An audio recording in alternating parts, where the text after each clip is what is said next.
And we are live here on the Ron Payne broadcast, new Ron Payne podcast show.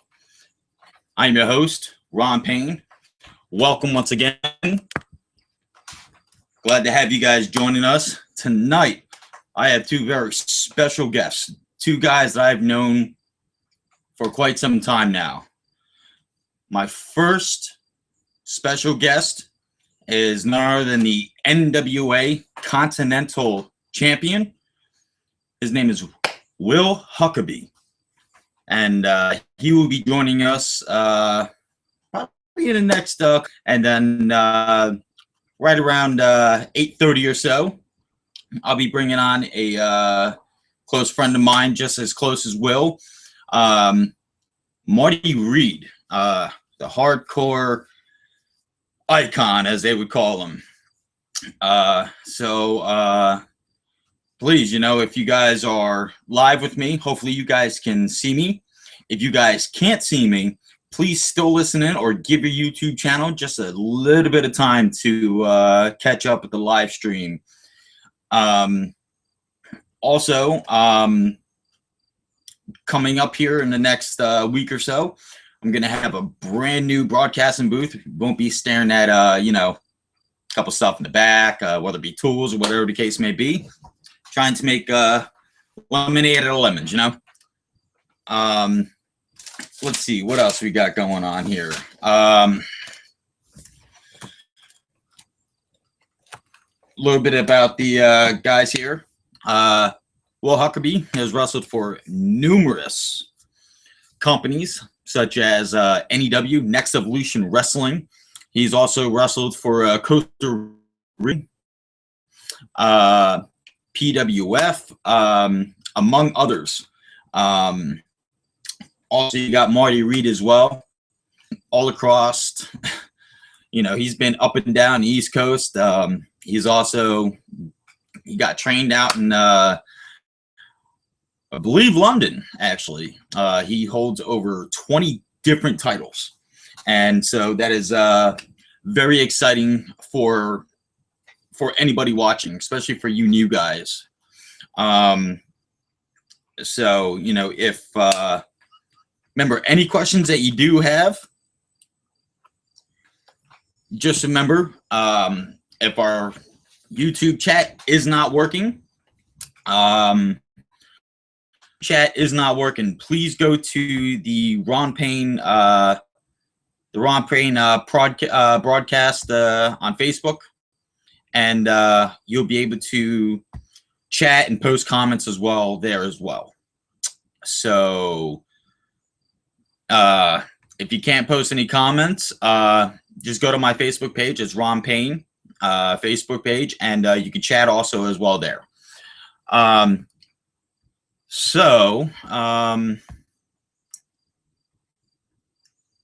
Trying to get some big names to actually join us in the next couple weeks. Hopefully give you young guys some inspiration, whether it be inspiring to get into the business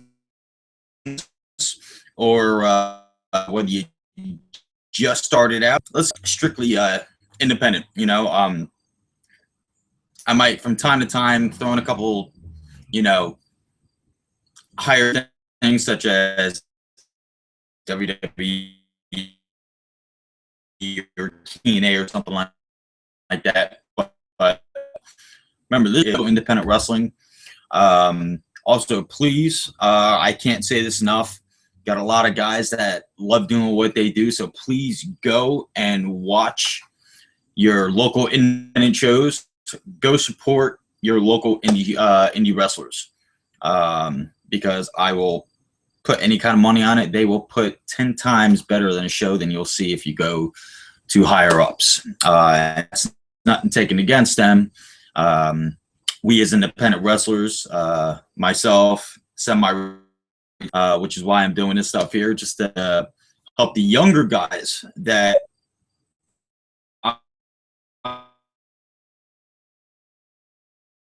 I've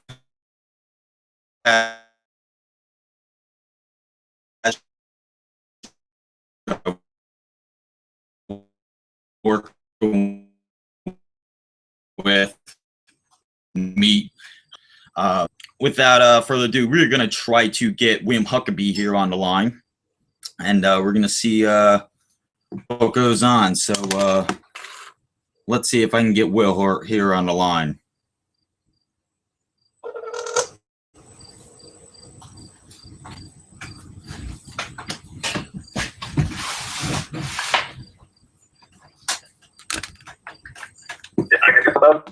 Huckaby. What's up, man? Hey, man. Welcome to the Raw Payne podcast, man. I appreciate the time you're taking out to join us tonight. It's no problem, man. I'm glad you're having me, man. Good, good. Hopefully you can see me on YouTube. I hope. Oh, yeah. Oh, my man, I appreciate it, because then that means that everybody else can see me as well. Hey, man, like I said, this is new to me. So, man, you guys like you and upcoming later on in the night, Marty, got a couple other guys coming up in the next couple days too. Of course, we had to, due to some complications, had to move everybody around. So I appreciate you joining us tonight. That ain't nothing. That's nothing, brother. Yeah. So just quick thing, how's everything going on the independent scene, man? I understand you got a match coming up this upcoming week. Man, I got a couple of matches coming up this coming weekend. Like, this past weekend was crazy, though. Yeah. I mean, it's just been, it's like right now, man, I'm right on the end of a lightning bolt, as the saying goes. Yeah, I could definitely understand that, man. My lightning bolt has kind of like soared through the sky, if you know what I mean. You know what I mean? It's been a crazy ride, and we've been in that ring together, and you are one of, without a shadow of doubt, one of the top guys that I've had the privilege of being in the ring with, and actually learning from at the same time. And hopefully, you coming on the podcast, everything else like that, even when people listen to you on your podcast, which is amymarks.com, which is the Undisputed Wrestling Show for those wondering. Hopefully younger guys and people like that can truly see where you come from, and get a little insight on the on what you go through on a basis. Oh yeah, you're right. Hopefully. Hopefully, and everybody takes it with a grain of salt, and let's see what happens. Mm-hmm. Well, while I have on the phone here, man,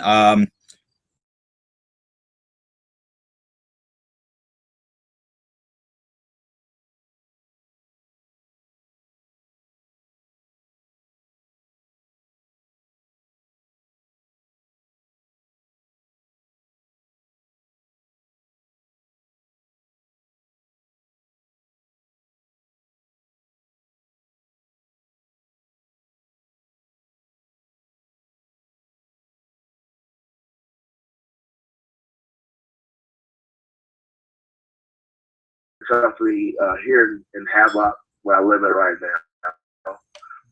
He had a wrestling company and stuff. And that was a complete mark to the business, Ron.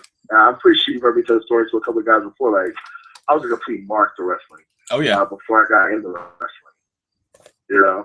and the guy introduced me to it, and 10 months into my training, this asshole decided to take off and leave, and so luckily I was able to start training with Natron Steel, who's known as Jagger now, and Stab. In North Carolina, they're pretty well known in North Carolina. Yeah. They're a tag team known as Anarchy now. And I was really fortunate to be able to work with these guys. That's what actually molded me into being a somewhat halfway decent professional wrestler. And other than that, it was just on the job training.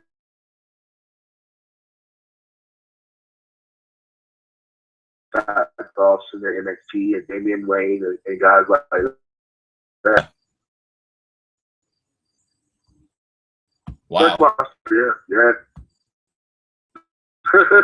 That's wow. That's amazing, actually. Guys don't get that. Don't really have the chances that myself or you or Marty, Reed for that. A lot of us, we go in there and we put on show upon show. People don't realize that, or you get the same question that I get, or any of us get for that matter. You know, how much do you get paid and everything else? And I'm sure you can agree with me on this one. You know, we do it because, you know, we love performing in front of the fans. We can do whether or not we get paid or not for it. Yeah, you know, I just did it. You're like 100% right. Like, I just did a show with A.R. Fox, who's one of, if not the best high flyer, not only in the Indies, but professional wrestling, period. Yeah, I actually saw the power bomb. Yeah. and but, you know, I was talking to him after the show and everything, and he was telling me, like, you know, you can go to Japan and Mexico and all this stuff, and you can do it if you want to, but if you don't love professional wrestling, you're not going to be successful doing it.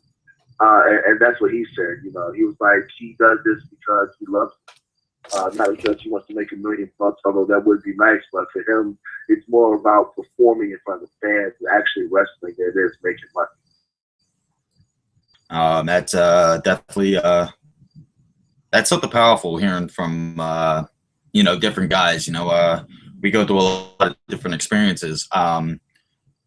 If I had to ask one major question besides the other questions, like if you had, besides what you had just talked about to me about and to everybody else, if you had any other advice to give anybody that's wants to get into the business or just starting out, what kind of advice would you give them?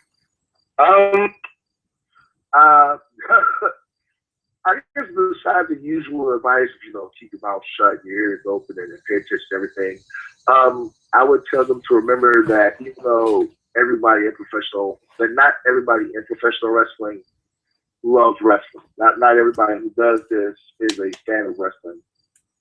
So you have to remember that at the end of the day, that this is a business, and you have to conduct yourself as a businessman. Build your own brand. Like, don't let anybody else build you up. Build your own brand. Learn how to book yourself. Learn how to book yourself on shows. Learn how to network with promoters on your own. Learn how to, you know, talk to t-shirts and, you know, other merchandise made.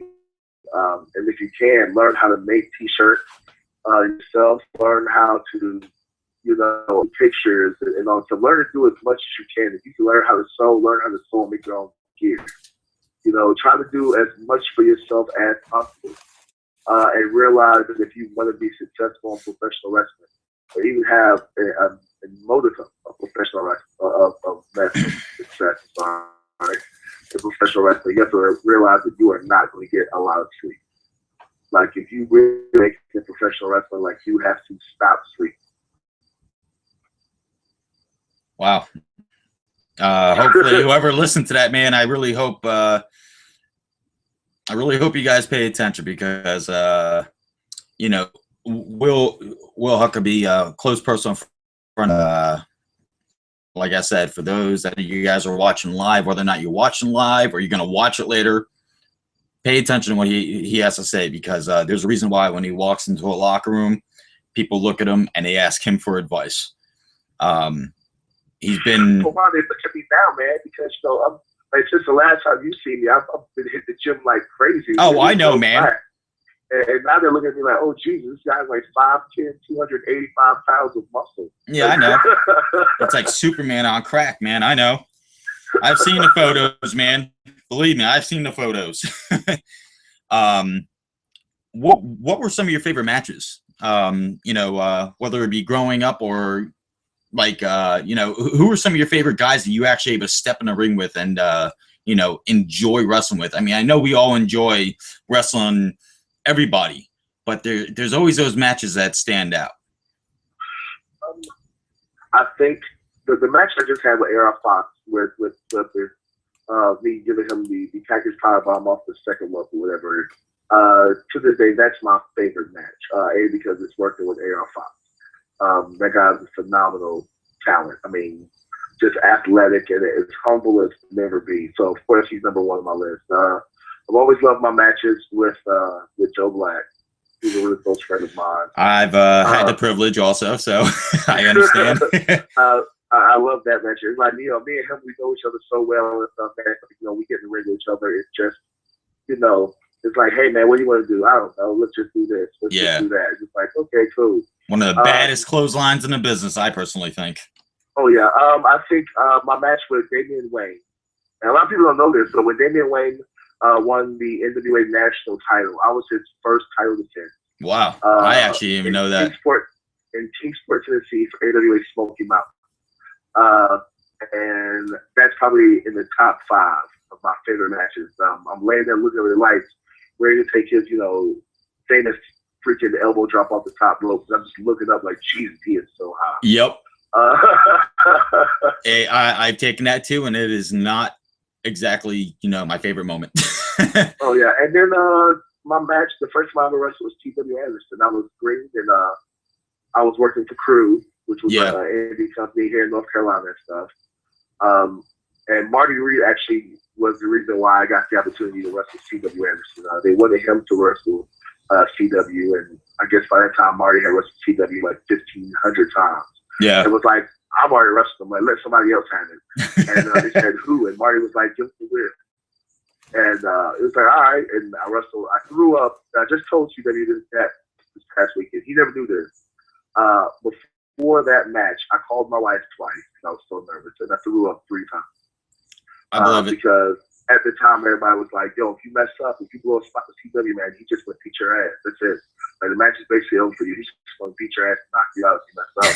And I'm like, look, and Ron, I'm like, oh my God, like, he's going to beat me up. He's going to knock me out. I know I'm going to blow a spot. I'm blowing a spot every match like the last 4 years. Like, oh, I definitely understand. Now with a couple minutes left, let's see here. If you had one match left, like say if your career was just pretty much over and you said, all right, you know what, I got to have that one match, who would it be and why? I had one match left. If you had one match left and you had to pick anybody, whether it be indie, whatever, high you went, whatever, you had that one match and you had that opportunity to put on your last show, which you want to prove that's going to be your greatest match ever, who would it be and why?